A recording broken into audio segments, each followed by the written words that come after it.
kita sedang melakukan praktek pertanian terintegrasi, mengkombinasikan antara tanaman obat, tanaman sebagai sumber pangan, kemudian ada ternak, dan melakukan sebuah hilirisasi industri pertanian. Di kebun ini kita memiliki ternak kambing, kemudian pengolahan minyak atsiri, dan juga ada kafe kopi.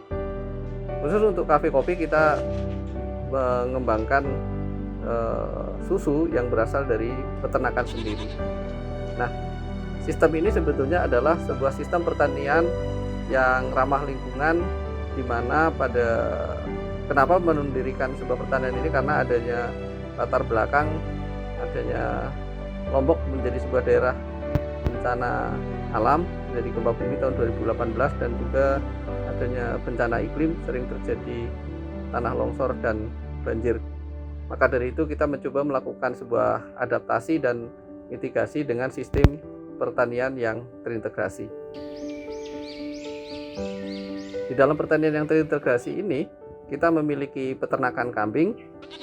Jumlah ternak kami sebanyak 13 ekor, dan dari peternakan kambing itu kita menghasilkan susu sebesar 1,2 liter, kemudian juga kotoran ternak sebanyak 13 kilo per hari, dan juga di akhir tahun biasanya kita menghasilkan daging untuk kurban.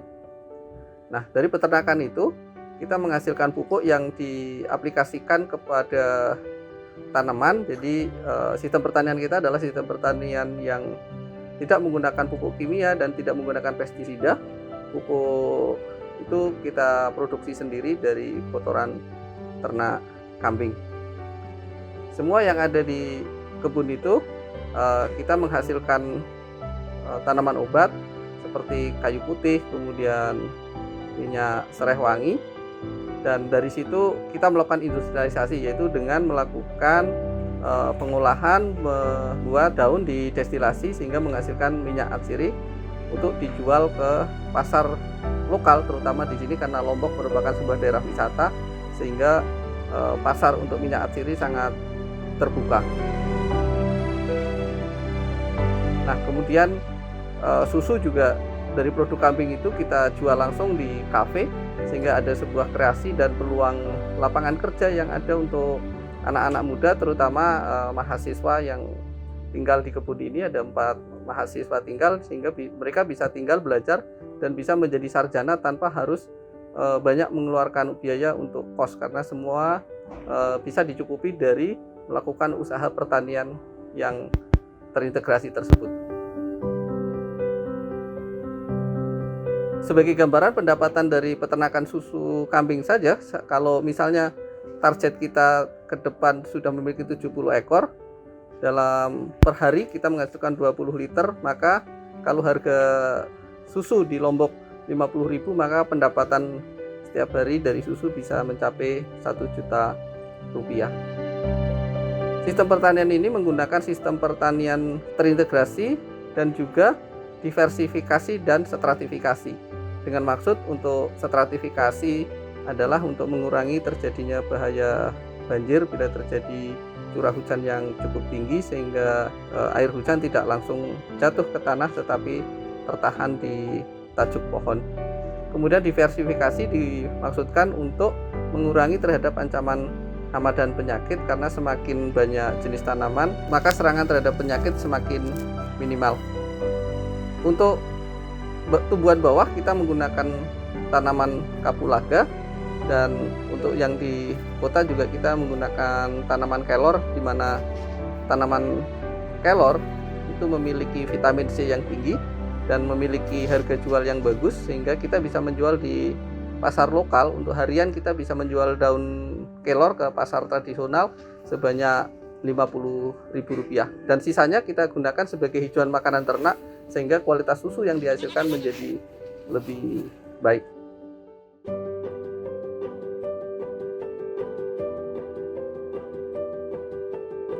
Pohon-pohon yang dipakai ditanam, kita juga melakukan tanaman lain, yaitu jenis tanaman untuk ketahanan pangan, khususnya menjadi pengalaman berharga bagi kita ketika terjadi bencana alam tahun 2018. ada bencana gempa bumi, kita terjadi kekurangan pangan, maka salah satu adaptasinya adalah kita menanam jenis tanaman Dioskorea. Kita sudah mengoleksi sebanyak 12 jenis tanaman Dioskorea, dan tanaman tersebut bisa dimanfaatkan ketika terjadi kelangkaan pangan, atau bisa juga digunakan untuk substitusi pengganti beras jika tiba-tiba terjadi bencana alam seperti bencana gempa bumi.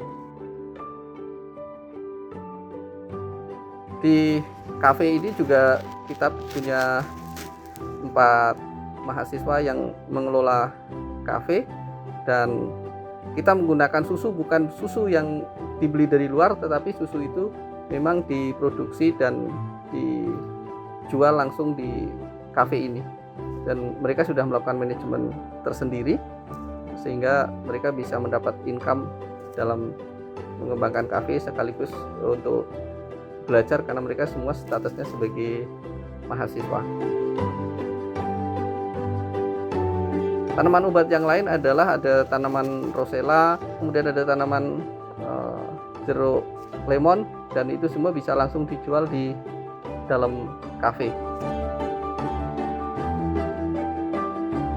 Dengan melakukan integrasi, maka sebetulnya kita sedang melakukan sistem pertanian yang beradaptasi terhadap bencana iklim ke depan yang semakin tinggi.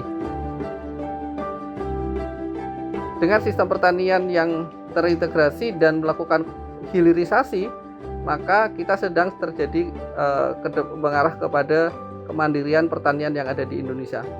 Dan terakhir, marilah kita coba mendokumentasikan, mendata semua yang dihasilkan dari kebun-kebun yang dilakukan oleh kita, kebun-kebun kecil kita, sehingga data-data tersebut dapat digunakan oleh pemerintah untuk dasar sebagai perencanaan pembangunan di Indonesia ke depan.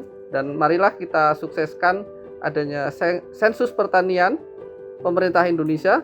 Harapannya adalah pemerintah Indonesia ke depan menjadi sebuah negara yang kuat, tangguh, dan memiliki ketahanan pangan yang baik.